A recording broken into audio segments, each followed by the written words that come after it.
नमस्कार दोस्तों, स्वागत करता हूं मैं आपका आपके अपने ही परिवार परीक्षा अड्डा पर।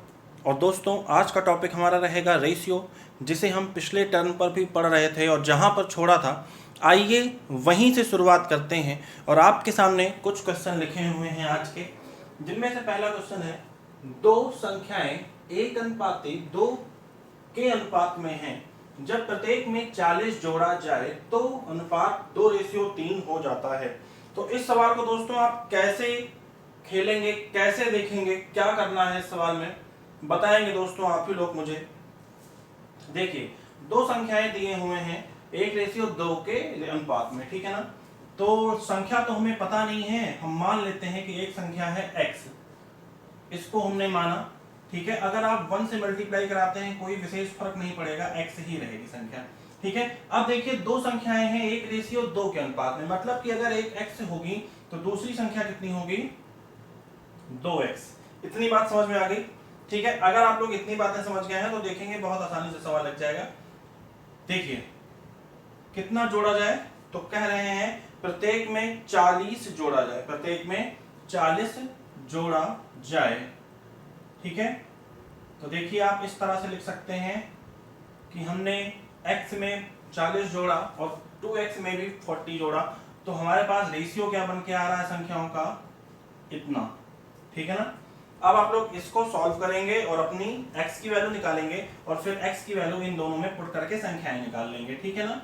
देखेंगे 3x plus 120 is equal to 4x plus 80, ठीक। यहां से देखेंगे अगर आप, तो देखिए यहां से x इज इक्वल टू हो जाएगा आपका 40, x इज इक्वल टू कितना हो जाएगा आपका 40, ठीक है ना। तो कह रहे हैं तो संख्याएं मालूम कीजिए। देखिए, एक तो पता चल गया आपको, x इज इक्वल टू 40, पहली संख्या क्या है 40, दूसरी संख्या की बात करें हम तो 2x is equal to 2 into 40 is equal to 80, ठीक है। ये हो गया आपका आंसर। दोस्तों ध्यान देंगे, इस सवाल को चाहे आप ऐसे करिए, अगर ये आपको थोड़ा लेंथी पड़ रहा है तो देखेंगे दूसरा तरीका। देखिए दोस्तों, अगला तरीका देखते हैं हम इसको करने का। इसी सवाल को करने के कई तरीके हैं, जो भी पसंद आए आपको वो रखिए, लेकिन बेस्ट मेथड ये x मानने वाला था। इसके बाद हम देखते हैं दूसरा तरीका। देखिए 1:2, ठीक है। पहले कितना था 1:2, ध्यान देंगे पहले कितना था 1:2। अब देखिए बढ़ कितना रहा है, बढ़ के कितना हो जा रहा है 2:3। जब हमने बढ़ाया, पहले था 1:2, फिर कितना हो गया 2:3। मतलब ध्यान देंगे पहली संख्या कितनी बढ़ रही है रेशियो में, 1 रेशियो। पहली संख्या कितनी बढ़ रही है 1 रेशियो। अगर आप ध्यान दें तो दूसरी संख्या भी कितनी बढ़ रही है 1 रेशियो, ठीक है ना। बस आपको इस मेथड में ये करना है कि जो दोनों संख्याओं का अंतर है वो बराबर करना है, ठीक है। यहां पे बराबर था, आगे हो सकता है बराबर ना मिले, तो मैं आपको बराबर करके दिखाऊंगा। तो 1 रेशियो पे देखेंगे आप ध्यान से, तो अंतर हम जान गए 1 रेशियो, ठीक। 1 रेशियो पे देखिए कितना है 40, ठीक है ना। तो आपका देखिए 1 रेशियो पे कितना बनेगा 40, एक संख्या कितनी आ गई आपकी 40, ठीक है ना। फिर हमें फाइंड करना है 2 रेशियो पे। देखिए तो 2 रेशियो पे कितना बन जाएगा 80, ओके। ये हो गया आपका आंसर, क्लियर। देखिए बहुत ही अच्छा तरीका है ये भी। चलिए अगला सवाल देखते हैं हम लोग। क्वेश्चन लिखा है दोस्तों, दो संख्याएं 3:5 के अनुपात में है, प्रत्येक में 9 घटाया जाए। अब की बार देखिए, एक बार कह रहे थे 40 जोड़ा जाए, अब की बार कह रहे हैं 9 घटाया जाए, तो अनुपात क्या होगा। ध्यान देंगे दोस्तों, पहले आप x वाले मेथड से करिए। हमने एक संख्या मान लिया 3x, ठीक है ना, 9 घटा रहे हैं।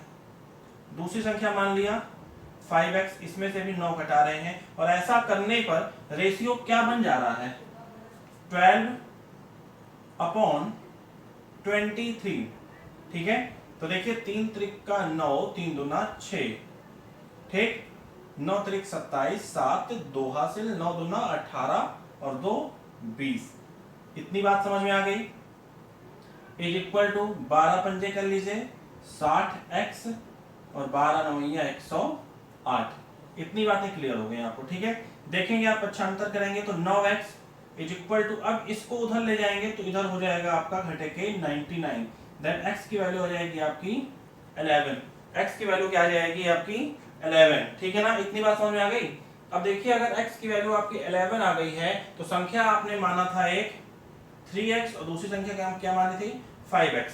यहां से आपकी संख्या पता चल जाएगी। क्या संख्या आएगी आपकी? एक संख्या आएगी आपकी 3x पे 33 और दूसरी संख्या 5x पे आएगी आपकी 55।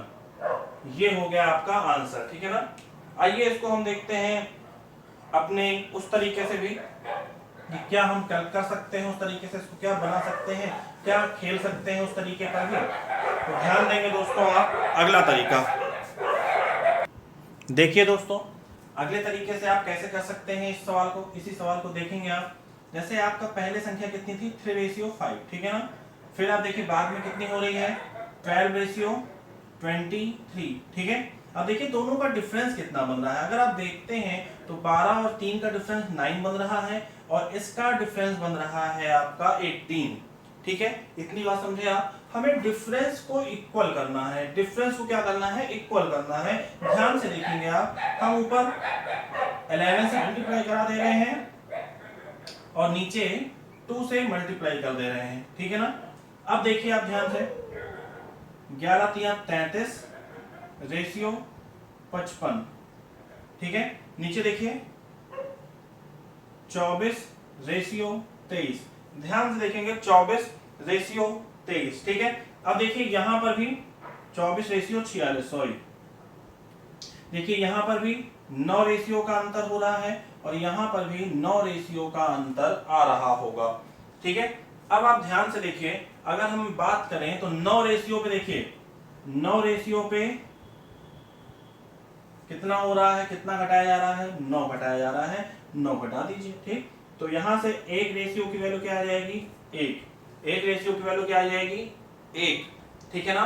तो 33 और 55 रेशियो की वैल्यू, तो 33 रेशियो की वैल्यू क्या आ जाएगी 33 और 55 रेशियो की वैल्यू क्या आ जाएगी आपकी 55। ये हो गया आपका आंसर। बात समझ में आई। ये दोनों संख्याएं हैं, ठीक है ना। इस तरह से भी आप लगा सकते हैं। चलिए कुछ क्वेश्चन इसी पर, इन्हीं तरह के सवालों पर आधारित हम प्रैक्टिस करेंगे, फिर उसके बाद आगे बढ़ेंगे, ठीक है। जैसे देखिए एक क्वेश्चन है आपका, दो संख्याएं यहां पे देखिए 2:3 के अनुपात में है। जब प्रत्येक में 8 जोड़ा जाता है, जब प्रत्येक में 8 जोड़ें तो अनुपात 3:4 यानी कि 3:4 हो जाता है। तो संख्याएं बताइए। कुछ करना नहीं विशेष आपको, वही मेथड कर सकते हैं आप 2:3, 3:4। अंतर बना लीजिए, एक रेशियो का अंतर देखिए दोनों तरफ बन रहा है, तो एक रेशियो पे 8, ठीक है ना। संख्याएं मालूम करनी है तो 2 रेशियो पे 16, 3 रेशियो पे 24। ये आपका आंसर आ गया। देखिए जब एक रेशियो पे 8 तो 2 रेशियो में 2 गुणे 8 यानी कि 2 गुणे 16, 2 गुणे 8 बराबर 16 और यहां पर 3 गुणे 8 बराबर 24, ठीक है ना। बात समझे। अब यहां पर ऐसे भी पूछ सकता था आपसे कि दोनों संख्याओं का जोड़ भी बताइए। अगर दोनों संख्याओं का जोड़ या दोनों संख्याओं का घटाव भी पूछ लेता तो भी आप निकाल सकते थे। दोनों संख्याओं का जोड़ कितना आ जाता आपका 40 और अंतर कितना आ जाता 8, ठीक है ना। इस तरह से सवाल को आगे बढ़ाया जा सकता है, देखेंगे अगर आप। चलिए अगला क्वेश्चन। तो आप इस तरह के सारे क्वेश्चन समझ गए होंगे दोस्तों, इसकी प्रैक्टिस करिएगा। हम आगे बढ़ते हैं। अगला है आपका, एक परिवार की आय व्यय का अनुपात 10:7 हो तो यदि परिवार का खर्च, ध्यान से, आय कितनी है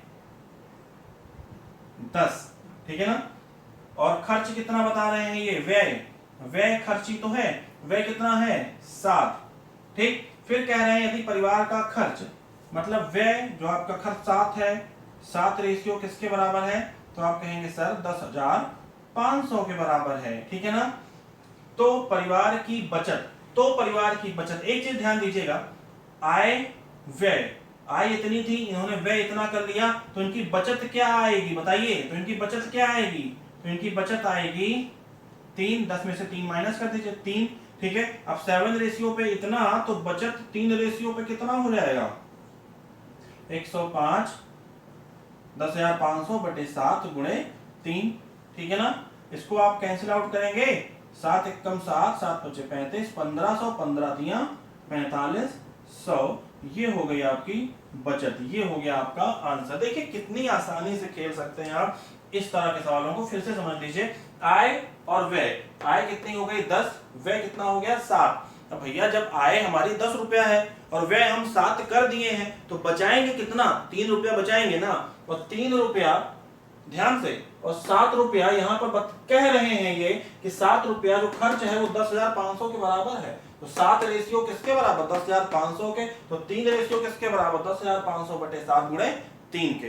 ये भी सवाल आपका हो गया, ठीक है ना। चलिए अगला क्वेश्चन बहुत अच्छा है। ए और बी की मासिक आय, बहुत ध्यान से देखना है आपको। ए और बी की मासिक आय, पहले हम देखेंगे ए की आय, ए की आय, ठीक है, या इसको ऐसे बना लीजिए आप, आय और व्यय, आय और व्यय, ठीक, यही तो कह रहे हैं। ध्यान से, अगर हम ए की आय की बात करें, अगर हम ए की आय की बात करें तो देखिए 4 रुपया कमाता है, 4 रुपया कमाता है, ठीक है ना। अगर हम बी की आय की बात करें, ध्यान से, अगर हम बी की आय की बात करें तो देखिए 3 रुपया कमाता है, ठीक है। ए 4 रुपया कमाता है, बी 3 रुपया कमाता है। क्वेश्चन में कह रहा है ये 4 और भैया और बी आपका कितना 3 कमाता है, ठीक है ना। उनके खर्चों का अनुपात, अब देखो ए कितना खर्च करता है, जितना कमाता है उसमें से 3 रुपया खर्च कर दिया, और बी 3 कमाता है तो उसमें से कितना खर्च कर दिया, 2 खर्च कर दिया। इतनी बात समझ में आ गई दोस्तों, बहुत ध्यान से देखेंगे। अब देखिए कह रहे हैं ये, यदि प्रत्येक 6,000 बचाए, ध्यान से, 4 रुपया कमाया, 3 रुपया खर्चा किया ए ने, फिर से सुनिए, 4 रुपया बचाया, 3 रुपया खर्चा किया, ठीक है ना। बी ने 3 रुपया कमाया, 2 रुपया खर्चा किया, दोनों का अंतर देखो कितना आ रहा है, 1, कितना आ रहा है 1, ठीक है। मतलब 1 रुपया बचा रहा है, 1 रुपया क्या कर रहा है, बचा रहा है। अब ध्यान से सुनो, प्रत्येक 6,000 बचाता, प्रत्येक 1 रुपया बचा रहा है, वास्तविक में बचा कितना रहा है 6,000, ठीक है। तो 1 रेशियो पे कितना हो जाएगा 6,000, ठीक है। पूछ रहा है तो ए की मासिक आय, तो ए की मासिक आय यानी कि 4 रेशियो पे खेल जाओ, कितना आएगा 24,000, ये हो गया बच्चा आंसर, ठीक है ना। बात समझ गए। अगर यहां से तुमसे पूछ लेता कि ये बताइए ए और बी की कुल आय, ए और बी की कुल आय, या बी की आय पूछ लेता पहले, तो बी की आय निकालने के लिए क्या करते, 3 रेशियो पे खेल जाते हैं, तो 3 छक 18,000 हो जाता। ये हो गई ए की आय, ये हो गई बी की आय। कुल आय निकालने के लिए कहता तो देखो इतना निकालने की जरूरत ही नहीं थी, अगर कुल आय कह देता तो इसी को जोड़ लेते, 4 3 7, 7 रेशियो पे खेल जाते सीधे सीधे, 7 छक 42,000, ठीक है। या फिर इसको निकालते, इसको निकालते और दोनों को जोड़ देते, तब भी 42,000 आ जाता। तो इतनी बातें दोस्तों आपकी समझ में आ गई होंगी, उम्मीद करता हूं मैं, ठीक है ना। दोस्तों ध्यान दीजिए, ये सब सवाल आपके एग्जाम के लिए बहुत महत्वपूर्ण है, एग्जाम में बार बार पूछे आते हैं।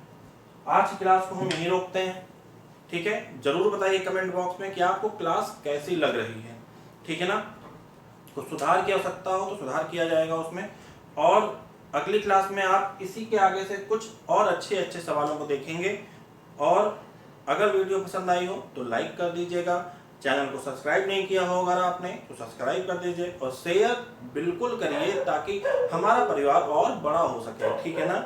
और बेल आइकन का बटन जरूर दबाइए, जैसे कि अगली नोटिफिकेशन आप तक जल्द से जल्द पहुंच सके, ठीक है। तो यही रोकते हैं आज की क्लास। जय हिंद, जय भारत।